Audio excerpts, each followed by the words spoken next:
nire-required na saligang batas na umatin. Pwede siyang umatin doon sa Senado.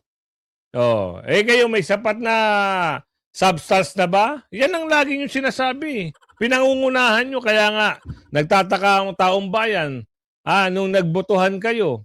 Ang sabi nyo kaagad may sapat na na basihan o in substance. Sufficient, di ba? Nagsabi nyo, okay, gano'n kayo. Botohan tayo. Ilan ang nag-no? Isa lang. Ang sabi nyo, may sufficient in substance na. At sabi nyo, may sufficient in form. Po kasi sa mga binabatikos ng mga sumusuporta kay Vice President Sara Duterte ay yung pong imbitasyon dun po sa PDL na si Ramil Madriaga. Bakit kung merong ang probable cause, sila ay magsasampa ng articles of impeachment sa Senado at Senado ang uupo bilang mga mahistrado sa impeachment complaint. Ramil Madriaga, they talk about him like he's the smoking gun, he's the missing link to all of this.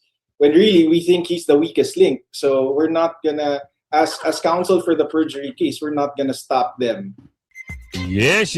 Magandang hapon muli sa ating mga kasama. Nandito naman tayo sa Kuya Goods nagbabalik. At syempre kung di ka pa nakasubscribe, mag-subscribe ka na at hit mo na rin yung bell para lagi kang updated sa ating mga video. Ngayong araw, anong papasadahan natin? Bakit kasi pinagpo-postpone pa? Ano ang dahilan? Palaisipan sa ating mga kababayan at sa ating mga kaibigan dyan. Ito sanang investigasyon ng flood control sa Blue Ribbon, tila malilimutan. Okay na sana Okay na sana. Meron na sanang date. Diba? April 14 din. Sasabay nila doon sa mini trial ko noon ni BP Sara. Pero bago natin himay-himahin yan, at kung ano yung mga bibigyan natin ng reaksyon, sa dulo ng ating video, maya-maya, baka ando na, isa ka sa mako-comment natin. Kaya ngayon pa lang, simulan muna kagad. Saan lugar ka, mag-comment ka para ma-shoutout natin. Eto na nga. Ano ba yung sabi rito? Madriaga, isa sa pinakamahalagang, nabubulol na ako.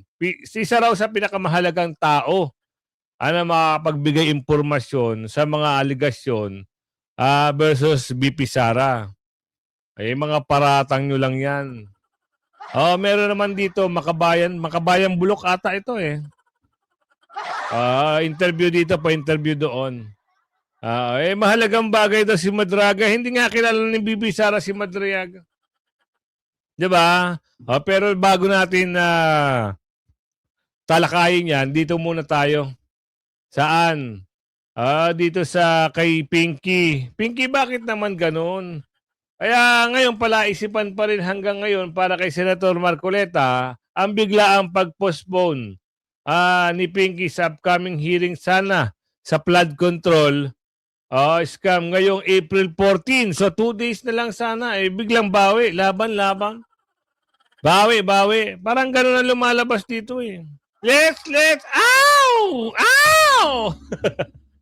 Parang gano'n ang lumalabas dito. Biglang bawi kasi si Pinky sa isang mga dahilan niya ay ang kasulukuyang krisis. At sa mga, dahil daw sa enerhiya, kaya napatanong na lang ang grupo ni Senator Marcoleta kung nagtitibit ba ng kuryente si Pinky. Kaya ayaw niyang ito lang hearing. O baka naman daw nagpapalusot lang. Ayan ayon sa post yan ni Broken News Public Profile. Kahit ikaw, ako, naging malaking palaisipan sa atin, bakit kailangan nyo i-postpone? Yun na nga sana ang pag-asa. At bukod doon, iaatin si Manong Chavit. Ilalahad niya. Ibubulgar niya kung sino-sino ang mga dorobo. May balita nga tayo. Parang meron atang... totoo kaya yun? Yung nasagap nating... post kasi yun sa isang pahina na... Nako, sa susunod na lang, baka hindi konkreto yung baka fake news yun Pero ito bakit kaya nagtitipid ng kuryente? STS, bakit kaya pinopostpone? Pinky, ganito lang yan. Kung gusto nyo ng transparency at wala kayong, hindi kayo napupunan ng taong bayan, patulan nyo yung April 14. Bakit natatakot ba kayo na ipatawag itong si Balulong? Takot na takot kayo? Oo. Kasi takot sila na iharap itong si Balulong. Baka magkautal-utal ang sagot. Magkaturo-turuan kung sino yung mastermind. Baka mana rin sa pinsan. Babasahin na lang yung script na bubulol pa. Di ba? Magbabasa na lang kayo ng script. Akala ng taong bayan galing kayo ng grade 2, grade 3, grade 4 na hindi kayo nakapag-college.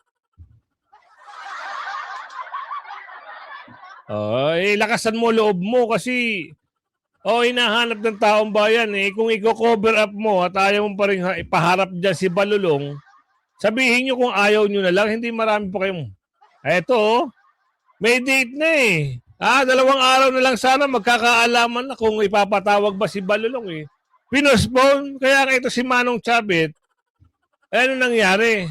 Ayaw na tuloy, alam nyo, parang asyete ata yung parang may date na nga Di ba nagsalita si Manong Chavit? Parang alam niya yung ganun date pero in advance ata kaya nalito ang matanda. Anyway, total naman natalakay na yan. Bakit pinispone ni Pinky? Isa lang ang dyan. May kino-cover up yan. Meron niyang sinisikreto na hindi alam ng nakararami. Sabi ni Aling Ledesma.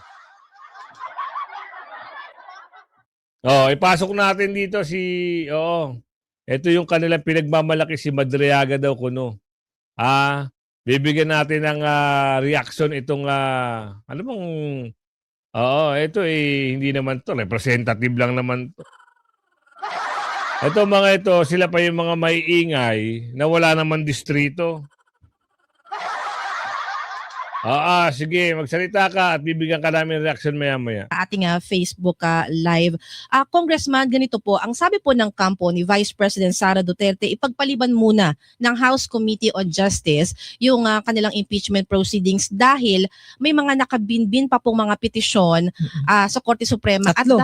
Tatlo. At dapat maglabas muna ng pasya ang Korte Suprema bago ituloy o hindi ito pong impeachment proceedings. Ano pong inyong masasabi rito, sir? Pinapatigil na naman nila yung ating impeachment hearings. Alam niyo, matagal nang iniintay ng sambayan ng Pilipino. Wala hong iniintay ang sambayan ng Pilipino. Gawa-gawa nyo lang yan. Ayaw nga ng taong bayan nagawin nyo ni impeachment si BP Sara. Ayaw. Kayo naman, imbis na magtrabaho kayo sa problema ng bansa, kung ano-ano ang dami nyo. Andyan si Papay. Andyan si Rehistro. Ikaw. Si Dilimaw. Sino pa ba? Ang dami nyo. Hindi na kayo mabilang. Pagtuunan nyo na lang yung mga sinumpaan yung salaysay. Pero ang taong bayan hindi gusto ma-impeach si BP Sara. Katunayan nga, lumabas nga yung isang religious group muntik mapuno ang Maynila. Diba? Ayaw nila. Ang titigas ng ulo nyo mula 19 Congress. Ito na naman kayo sa 28th Congress. Ganun pa rin ang takbo ng pag-uutak nyo. Akala nyo naman kahit kumuha kayo ng peking witness nyo, paniniwalaan kayo. Ngayon, mapapaisip kayo bukas, baka bukas ng umaga may TRO na. Na ipinatitigil ng Korte Suprema itong impeachment. Sana ganun nga ang mangyari bukas ng umaga. Ebidensya. At ako'y nagtataka kung bakit hanggang ngayon tila ay ayaw nilang mangyari ito. Ito naman, Mama, para naman kayong hindi abogado. Sorry para kayong hindi abogado. Alam nyo naman na hindi kayo pwedeng mag-mini-mini trial dyan Diba hindi kayo pwedeng mag-mini trial? Ano ba ang sabi sa inyo? Ang House of Representatives ay hindi pwedeng mag-mini trial. Hindi nagkakasa... Ano ba yun? Kuya, bulol ka na ba? Hindi nagkakasa ng full trial katulad sa korte. Investigasyon lang ang pwede sa inyo. 'Di ba? Sa pamamagitan ng committee nyo o Committee on Justice, susuriin nyo lang kung may sapat na basihan o yung sinatawag na inform o may basihan ba in substance, sapat na reklamo. Meron ba sapat na reklamo? Yun doon lang kayo magbabase. Napakalinaw naman eh. Abogado kayo, alam nyo yan. 'Di ba? Paghaharapin ang respondent at complainant, pwede namang hindi umaten ng respondent. Pwede hindi siya humarap. Tama, 'di ba? Oo, hindi naman nire-required na saligang batas na umatin. Pwede siyang umatin doon sa Senado. Kayo may sapat na substance na ba? Yan ang lagi nyo sinasabi. Pinangungunahan nyo, kaya nga nagtataka ang taong bayan nung nagbotohan kayo. Ang sabi nyo kagad may sapat na na basihan o in substance. Sufficient, di ba? Nagsabi nyo, okay, gano'n kayo. Botohan tayo. Ilan ang nag-no? Isa lang. Ang sabi nyo, may sufficient in substance na. At sabi nyo, may sufficient in form. Yun ang lagi nyo sinasabi. Diba? Pero dapat, sa pamamagitan nyo, susuriin nyo. O nasuri nyo ba? Hindi nangyari. Parang gusto nyo talagang i-impeach si BP Sara. Sa ganun pa man, hindi pa rin kayo, parang huwag kayo magpakampante, ika nga. Dahil hindi kayo pwedeng maging husgado dyan, gagawa lang kayo, magsusumiti lang kayo kung anong report nyo, ipapasa nyo sa plenary o ipapasa nyo, iaakit nyo sa Senado. O magbobotohan kayo kung meron na bang article of impeachment. Diba? Ito ang madalas tawagin nila, mini-trial pero mali. Kasi parang may palitan ng argumento at ebidensya pero hindi pa ito ang tunay na trial. Kaya nga hindi atin si BP Sara kasi para hindi nyo siya mag-isa doon. Yun lang yun. Pag nakita ng kamera may nasapat na basihan, binira na kagad nila si BP Sara. Sufficient in form, sufficient in substance. Kaso, ang totoong trial sa Senado. Wala pa rin kayong pahiya pa rin kayo. Ganun lang yon. Tuloy. Simple lang naman ang tungkulin ng Committee on Justice dito. Hindi naman kami ang maglilitis ng kaso. Yun naman pala parang yun na nangyayari ngayon Hindi naman pala kayo naglilitis ngayon, pero sino ang nagreklamo? Mga kasamahan nyo. Sino ang nagkakalap ng ebidensya? Mga kasamahan nyo. Sino ang nagpapasupena ng salin? Mga kasamahan nyo pa rin. Ang trial nito ay talagang mangyayari sa Senado kung umabot doon. Tumpak! Tumpak dapat ganon. Diba? Nakuha mo na yung punto. Alam mo na, kasi abogado ka nga.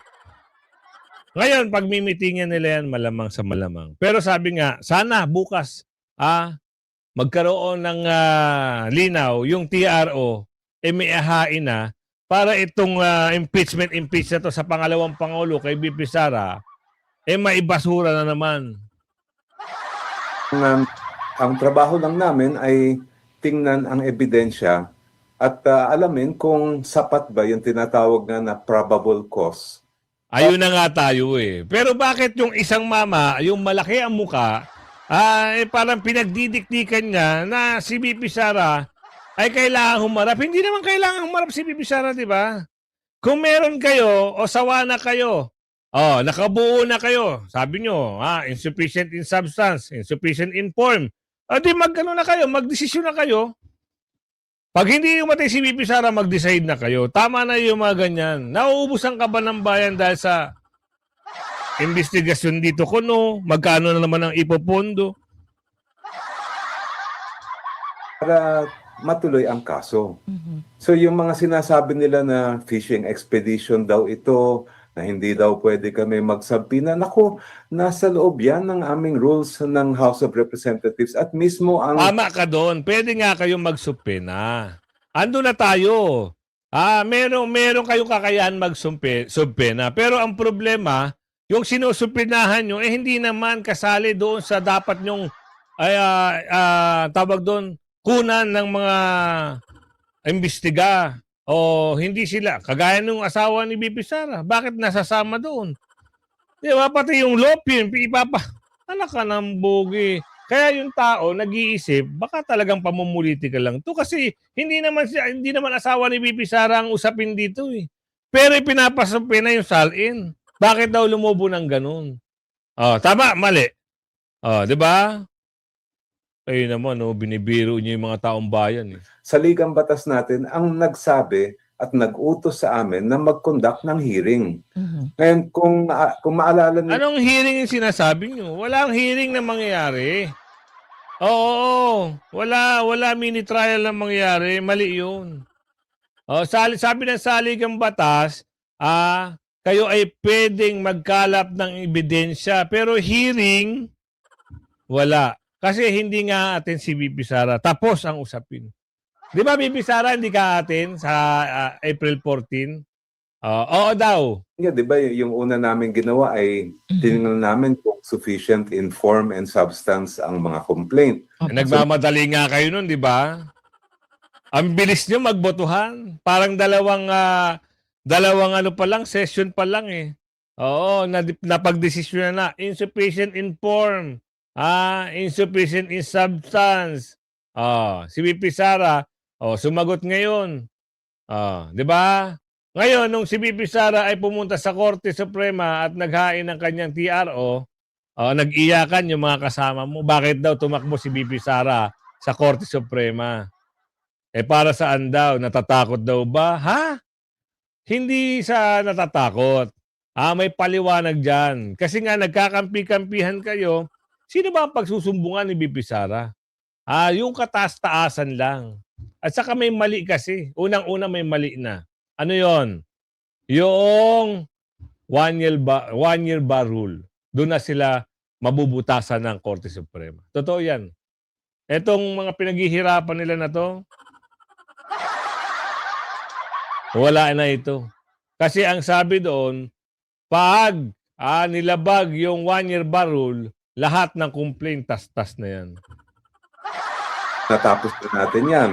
And then, tinignan naman namin kung sapat ba para matuloy ang impeachment case. Kasi ayon sa rules ng House of Representatives, doon lang ang oras na pwedeng maglabas ng subpoena ang House.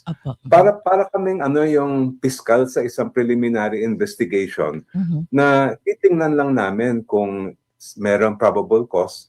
Tapos kung talagang sa tingin namin ay meron, ibabato naman namin yan sa korte kung sa preliminary investigation. Kung ang impeachment naman sa Senado bilang Senate Impeachment Court. Opo. Congressman Jokno, isa rin po kasi sa mga binabatikos ng mga sumusuporta kay Vice President Sara Duterte ay yung pong imbitasyon dun po sa PDL na si Ramil Madriaga na sinasabing or nagpakilalang dating aide, dating bagman ng Vice Presidente. Kayo po ba sa inyo pong palagay, nararapat ba talagang humarap si Ramil Madriaga sa House Committee on Justice? Lalo't nababanggit naman na hindi pa naman ito yung trial proper dahil yung trial sa Senate Impeachment Court pa mangyayari. Ganito ayon sa mismong alegasyon ng mga complaint na sinabi namin sa Committee on Justice na sufficient in form and substance, lumalabas na si Madriaga ang isa sa medyo pinakamahalagang testigo. Ngayon, hindi naman namin siya ililitis muna. Pero kailangan namin makita at marinig mismo sa bibig niya kung ano yung alam niya tungkol sa nakalagay sa kanyang salaysay. Kung halimbawa, humarap siya at lumabas na wala naman palang laman, wala naman palang siyang alam, puro haka-haka lang o yung tinatawag na hearsay, o di ma-assess namin ngayon ang kaso. Nako, parang malabo yan. Dahil doon pa lang sa niyayabang ng mga kasamahan nyo na si Madriaga daw ang parang mabigat-bigat na kalaban ni BP Sara. Dahil marami daw itong nalalaman. Siya daw ay bagman ni BP Sara. Hindi na aabot sa ganun. Ano ipaliwanag mo, Kuya Gus? Paliwanag mo nga. Kasi sumablay na sila sa 1 year bar rule. Ano ba ang mangyayari sa mga ibang complaint? Kapag nilibag ang 1 year bar rule sa impeachment ayon sa 1987 Philippine Constitution, may seryosong epekto ito sa lahat ng impeachment complaint laban sa isang opisyal. O kay VP Sara, sabihin natin, ano ang ibig sabihin na to? Isang beses lang pwede magka-complaint proceeding laban sa isang opisyal sa loob ng isang taon. O kapag nilabag ito, anong mangyayari, Kuya Goods? Eh di may deklara na itong invalid at yung iba pang complaints, mawawala na saysay. Tapos, ang kwento. Kung may nauna bang complaint na ituring na initiated, kagaya nun, noong una, na-initiate nila. Sumablay, na basura ng korte. So, yung mga bopols na nagsampa ng February 2, imbis na February 6, hindi nag-isip ng mabuti. Di tapos ang kwento, wala na wala na yung impeachment nito kasi lumabag na sila. Yun ang ilalabas ng korte bukas. Hindi kasi pwedeng pagdugtungin Kaya nga 1 year Hindi naman sinabi, okay, 11 months and 3 weeks. Hindi naman pwedeng ganun. Diba? So, alisin na natin to. Panibagong, ano naman to. Parang, ano ba tawag doon? Nakakakuha sa atin na exposure. Diba? Baka, feeling ko, tatakbo rin tong senador. Pagdating ng araw. Kaya, tigil-tigilan na natin siya. Nagbago na ang tono ng House Committee Chair ng Committee on Justice. Sino ba yun? Ayon yan dito kay Attorney Haro Roque na itong si Luistro ay nagbabago ng tono. Alamin nga natin at pasadahan natin at talakayin at bigyan natin ng reaksyon yung mga bagay-bagay na yan. Sino ba siya? Siya yung chairman ng Committee on Justice na talaga namang unang-una pa lang makikitaan mo na mayroong pagkampi sa isang panig. Tama sa tama. Attorney Harry Roque, nagbago na ba talaga ng tono o natatakot na sila dahil sa taas ng rating ni VP Sara? Nagbago na po ng tono ang committee chairman ng House Committee of Injustice na si Congresswoman Luistro. Aray. Kung dati-rate, sinasabi niya na magmimini trial ang komite sa impeachment complaints laban kay VP Sara, ngayon ang sinasabi niya ay magkakaroon lang daw sila ng clarificatory questions. Well, yang sinasabi po niya na clarificatory question ay sang-ayon sa nakasaad sa ating saligang batas ng House Committee on Justice at ang Kamara mismo ay tatayo bilang prosecutor sa kahit anong impeachment complaint at ang trabaho ng House Committee of Injustice ay para suriin kung ang mga reklamo for impeachment ay sufficient in form and in substance at kung merong probable cause, dahilan kung bakit, kung merong ang probable cause, sila ay magsasampa ng articles of impeachment sa Senado at Senado ang uupo bilang mga mahistrado sa impeachment complaint. Ibig sabihin, bagamat ang Korte Suprema ay hindi nag-issue ng TRO dun sa hinain ni VP Sara na petition para itigil ang pagdidinig ng House Committee on Justice dahil nga po ang gawain nila ay labag sa saligang batas para bagang inamin ni Chairperson Luistro na mali nga ang ginagawa nila, at least mali ang sinasabi nila na magmi-mini trial sila sa Kamara dahil ang talagang sole judge na nakasaad sa ating saligang batas sa lahat ng impeachment complaint ay ang Senado. Make no mistake about it, yang kanyang pagbabago ng tono ay pag-amin na mali ang dati nilang mga deklarasyon na magkakaroon sila ng mini trial. Nawawala. Dapat sinunod nila Yan. ang requirements ng Supreme. Medyo mahina signal kasi alam niyo naman nasa Europe ito si Attorney Harry Roque. Kaya nga tama rin ang sinabi ng nakararami, magaling na abogado, hindi pwedeng maging mini trial. Pinaliwanag na doon Pero yung mga nagyayabang-yabangan na makasamang congressman itong si Papay, itong si Saba Queen, anak ng tipaklong Sila na talaga ang gumagawa ng aksyon. Kita mo, naghahanap sila, pati yung mga taga-Oblo, ginawa nilang star witness. Ikaw ay magtataka ngayon. kung mahina-hina ito si BP Sara, kaya nilang bilugin ng mga bagay-bagay o kaya nilang laruin. Pero matibay si BP Sara. Hindi nagpatinag sa mga durobo. Isang tao ang kinalaban nila, hindi nila kayang pabagsakin. Paano kakampi ni BP Sara ang taong bayan dito eh? Totoo, di ba? Ilang milyon? 32 million ang bumoto kay BP Sara. Ngayon, meron pa hong talagang humahabol, parang magiging 50 million na ang boto ni BP Sara. Sufficiency of form and substance, no? Kinakailangan doon sa sufficiency of form pa lamang, meron ng mga probative facts. Ano ibig sabihin? Yung mga pangyayari na nagbunga sa sinasabi nilang mga impeachable offenses. Hindi po pwede na puro konklusyon. At kung titignan nyo ang dalawang impeachment complaints sa dinidinig ng Kamara, puro konklusyon, walang ebidensya, walang statement of probative facts. Kaya nga po, ang nais nilang gawin ay mag-introduce ng mga testigo at nagpahanap pa nga ng mga ebidensya sa Anti-Money Laundering Council at sa mga bangko tungkol sa mga bank accounts ni VP Sara at ng kanyang may bahay. Kita mo? Sabi ko sa inyo, pati si Atty. Carpio ay dinamay na nitong mga naghahanap ng ebidensya laban kay BP Sara. Kahit naman maghanap kayo eh. Talagang walang ginagawang masama ang mga Duterte. Napakasimple nga lang ng buhay. Walang bahid korupsyon eh. Pero kung ano-ano lang binintang nila kay BP Sara, para saan? Pamumulitika talaga ang sinasadya na nito para hindi makatakbo sa 2028. Malapit na naman kasi kaya nagmamadali na sila. Di ba? Totoo. So ito yung sinasabi ko sa inyo, parang tadhana na talaga ang naghahanap ng pagkapanalo ni BP Sara eh. Gusto President Sara Rizal Leni. Sara, siyempre. Ano Lini, mga marama sila. Huy. Isa. Nood. Sara kami dili. Kami talang di market Sara kami. Matay ng mga marama. Gusto President si Sara, si Leni o si Risa. Sara. Ano man? Mayroong sugsutan. Ha? Sugsutan na Ha? mga lautan. Gusto President si Sara, si Leni o si Risa. Si Sara tao eh. Para, kuan, Ha? para mga, kuan ang mga adik. Sara. Ano man?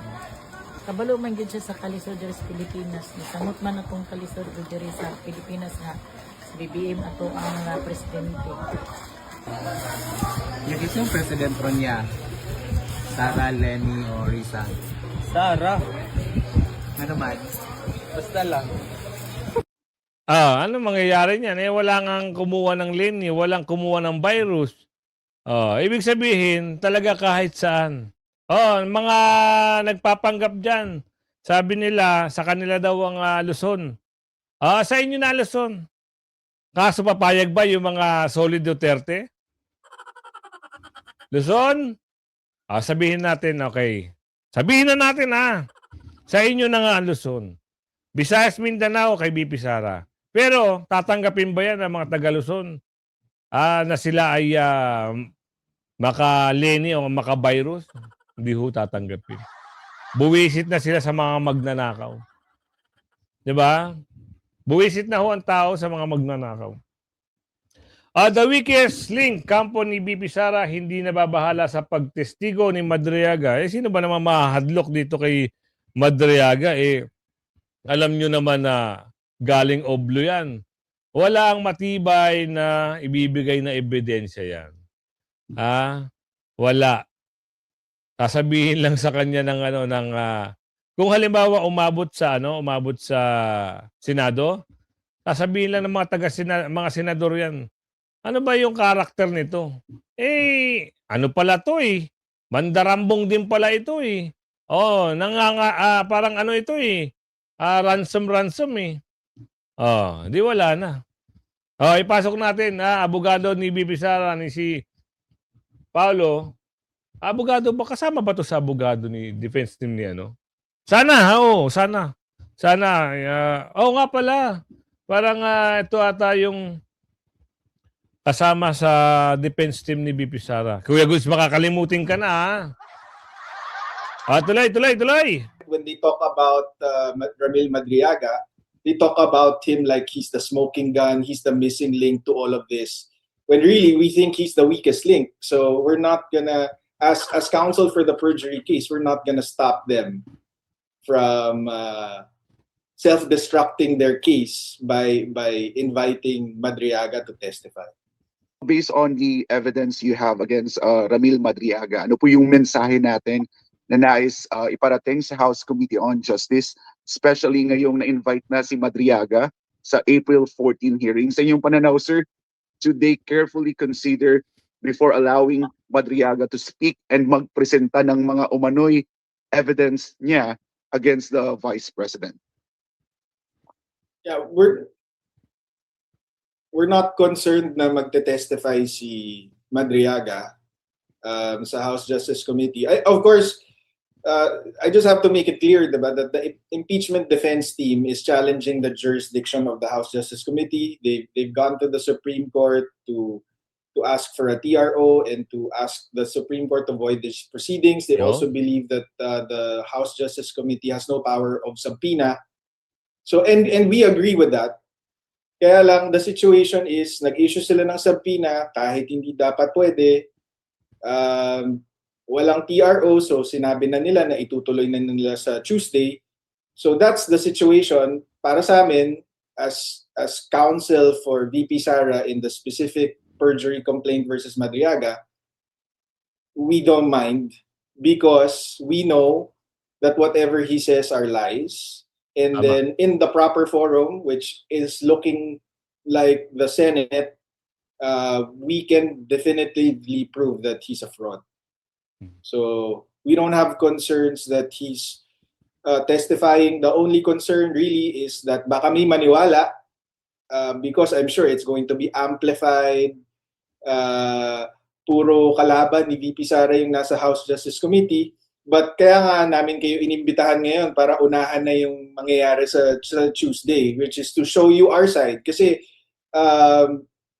actually, itong complaint affidavit ni VP Sara and the evidence that I just presented to you, that's all available to the House Justice Committee. And yet, when they talk about Ramil Madriaga, they talk about him like he's the smoking gun, he's the missing link to all of this.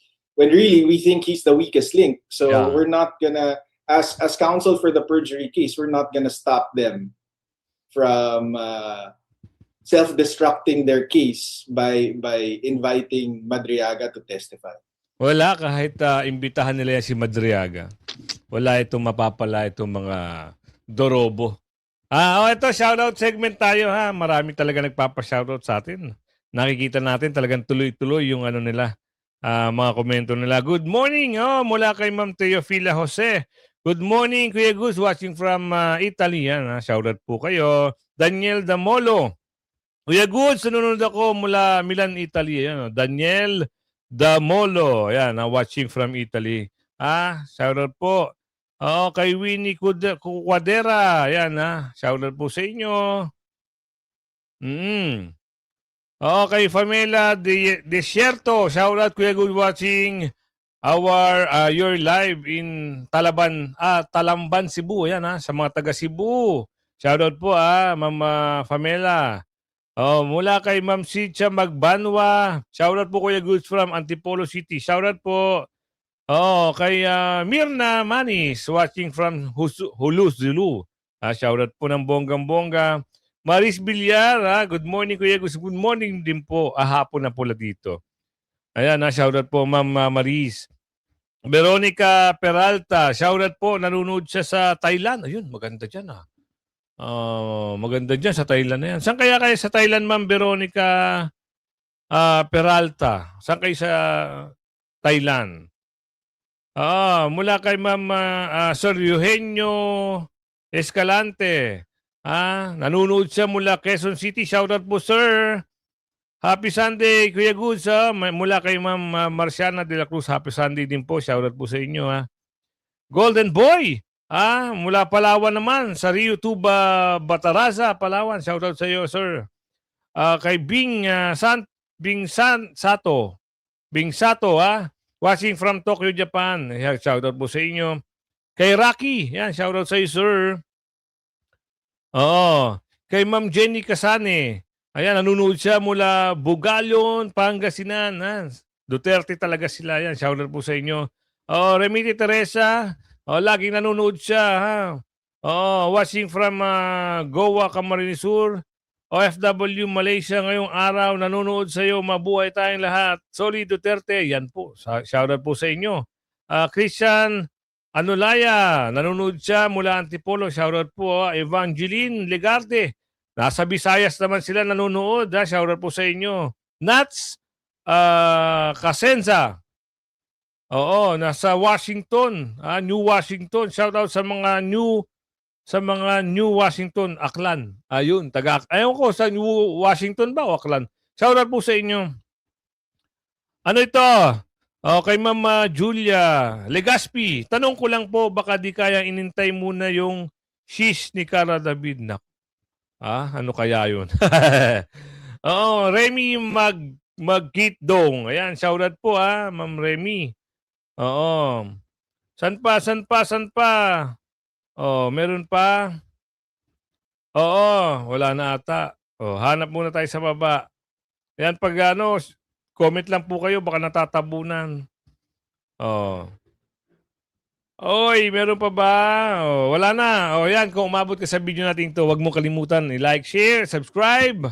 At yan ang ating paglalambing, ha. Huwag mo kalimutan din hit yung bell para lagi nakatanggap ng notification. At kung gusto nyo sumali sa ating talakayan araw-araw, komunidad, ayan, may joint button yan, pindutin nyo lang. Hanggang sa muli, bye-bye!